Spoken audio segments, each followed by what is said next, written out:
네, 진단 출발해 보겠습니다. 오늘도 신청자가 많으신 것 같은데요. 좀 속도 내면서 해보죠. 첫 번째 시청자님 전화로 가겠습니다. 안녕하세요. 네, 안녕하세요. 네, 반갑습니다. 시청자님. 네, 어떤 종목 궁금하신가요? 벽산이요. 벽산이요. 얼마에 네, 벽산. 사셨어요? 4,890원이고요. 비중이 20%예요. 4,800원이요. 네, 아, 4,890원이요. 10원. 시청자님, 이거 어제 사셨나요? 보니까 네. 정말 상한가 갈 것만 같은 생각에 어제, 네, 네, 매수를 했어요. 어제요. 네, 근데 어제 이제 그대로 보유한 게 이제 20% 비중 조절 안 하시고 그대로 오늘까지 갖고 계신 거죠? 네, 음, 너무 손실이 좀 좀 있어서. 단기로 이렇게 매매하시는 스타일이세요? 그런 것도 있고, 네. 또 좀 중장기로 가지고 가는 것도 있고요. 이 근데 종목은 좀 단기로 보셨던 것 같은데요. 음, 네. 뭐, 알겠습니다. 아이고, 네, 지금 단기적으로 시세가 어제 이제 윗꼬리가 너무 길게 달려가지고 오늘도 다른 대응을 못 하시고 좀 걱정되셔서 전화하신 거죠?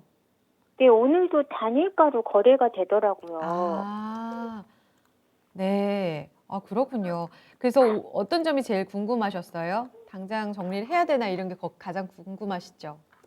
네, 이거 원금을 좀 회복할 수 있을까, 보고할 수 네. 있을까, 그런 네. 것 때문에요.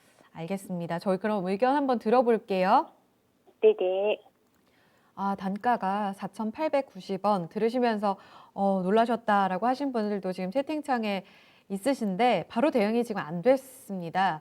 김덕호 FA님, 지금 뭐 건설, 건자재 이쪽 분위기가 워낙 또 정책 바람 타고 좋기는 한데 어떻게 다시 한번 좀 원금에서 혹은 수익권에서 좀 챙길 수 있는 기회 있다고 보시나요? 어떤 점을 봐야 될까요? 일단은 조금 말씀드리기 전에 제가 시청자분께 한 가지 질문을 좀 드리고 싶습니다. 네. 그러니까 약간 중장기적으로 조금 보고 싶다라고 말씀을 하셨는데 그 중장기적으로 보시는 그 사업 중에서 어느 사업을 보시고 이렇게 좀 말씀을 하신 건가요? 그게 아니고요. 중장기적으로 보는 게 아니고요. 이 벽사는 다른 종목은 중장기로 가져가는 다른 종목도 있지만, 제가 지금 이 벽사는 단기로 음, 보고 어제 좀, 상한가 갈 것만 같은 그런 느낌도 들고 예감이 있어서, 네. 네, 즉흥적으로 이렇게 매수를 한 거예요. 그러셨구나. 네, 일단은 그러면 네네. 이제 단기 매매 쪽이랑 같이 이제 말씀드리면서 요 벽산 자체가 운영을 하는 사업과 좀 같이 연결해서 좀 말씀을 드리겠습니다.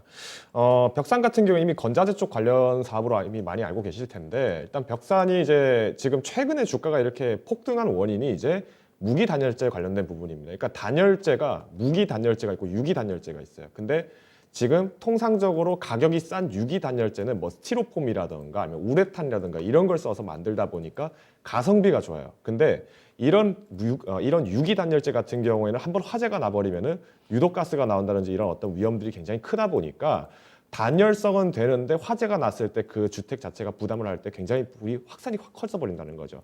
얼마 전에도 마찬가지로 아파트 인근에서 뭐 화재가 나서 뭐 주민들 대피하고 막 이런 소동 났을 때 실제로 거기서 화재가 옮겨 붙는 거에 대해서 그 막 왈가왈부가 되게 컸잖아요. 근데 예. 이게 단열재 같은 경우에 말 그대로 이제 내벽 안에서 이렇게 단열 효과를 나타내기 위해서 만든 건데 이게 화재를 더 키워버리는 효과가 나오기도 합니다. 그래서 무기 단열재 같은 경우에는 우리가 이제 그라스울이라고 얘기를 하죠. 그러니까 유리 섬유 조직으로 되어 있는 그 재질을 활용을 하는 건데 얘 같은 경우에는 이번에 얘가 이 무기 단열재로 쓰이는 이 그라스울 같은 경우에는 오히려 화재에 조금 강합니다. 근데 단점이 있죠. 비쌉니다.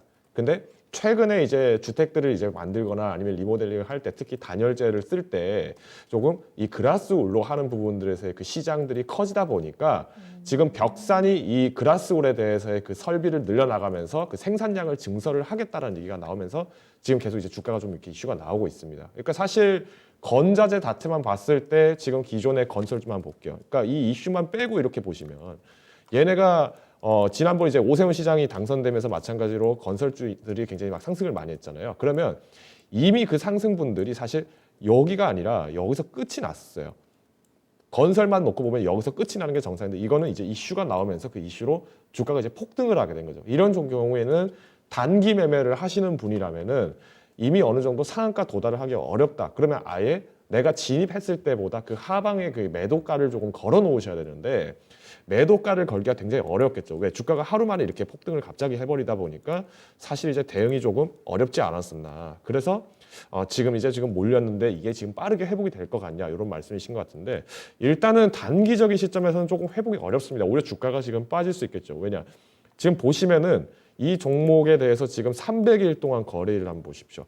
지금 딱 봐도 거래량이 실린 날이 이 며칠에 지금 고작 영업 5영업일밖에 없습니다. 그러면 이런 시점에서는 내가 가지고 있는 종목에 대해서 단기 매매를 작정을 하고 들어가셨다면은 오늘 장 같은 경우에 조금 단일가 매매 수준으로 거래가 된다면은 조금 이탈을 하시는 게 맞지 않았을까. 그리고 최근에 이제 워낙 종목이 이슈가 없다 보니까 이런 종목을 매매하시는 분들이 많기는 하세요. 그래서 하루 만에 거래가 또 몰리다 보니까 주가가 잘 안 빠집니다. 그래서 이제 이런 문제들이 나타나는 건데 외국인들이 조금 매수를 한 경향은 있죠. 그러니까 시장 자체를 조금 보고 진입을 한 건 있지만은 우리가 지금 공매도 시점이나 이런 걸 봤을 때 여기서 연일 계속 뭐 상한가 이렇게 올라갈 수 있으면 좋겠지만은 그런 확률보다는 오히려 공매도나 이런 거에서 주가 타격이 나타날 가능성도 있기 때문에 조금 조심스럽게 대응하셔야 됩니다. 그래서 일단은 저는 20% 정도 이렇게 담고 계신다면은 과감하게 이런 종목들을 조금 단기로 대응을 일단 실패한 상황에서 내가 한 번 더 단기적으로 올라오는 것에 내가 도박처럼 걸어보겠다 하신다면은 비중을 20%가 아니라 뭐 10%에서 5% 이내로 좀 잡으셔야죠. 그래서 일단은 분할 매도 내지는 전량 매도를 조금 제가 추천을 드리고 싶고요. 여기에 이제 조금 난 그래도 한 번 더 내가 기대를 해보겠다. 그럼 나는 마지노선을 정해달라고 말씀하시면은 4,890원인가 이때 매수를 하셨다고 하셨기 때문에 여기서 이제 한 30%까지 훅 빠져버리면 이제 대응이 굉장히 어렵습니다. 그래서 4,000원 선을 제가 최종 매도 선을 제가 제시를 드릴 테니까 4,000원 이전에서 조금 매도를 하시는 전략을 취하셨으면 좋겠습니다. 뭐 다른 궁금한 사항은 좀 있으신가요? 그렇군요. 네, 감사합니다. 잘 알겠습니다. 네, 시청자님 16일까지는 단일가 매매 계속 단일가 매매로 진행된다고 합니다. 이거 체결하시는 거 좀 유의하셔가지고 대응해 주시면 될 것 같아요. 좀 빠져나오는 손실을 최대한 만회하는 이 전략에 좀 주력하는 방법이었습니다. 잘 참고해 주세요. 네. 단기로 들어가셨을 때는 손절 라인이라든지 이런 것에 대해서 더욱더 이제 철두철미하게 대응이 필요하지 않나 이런 생각이 듭니다. 좀 잘 참고해 주시고요.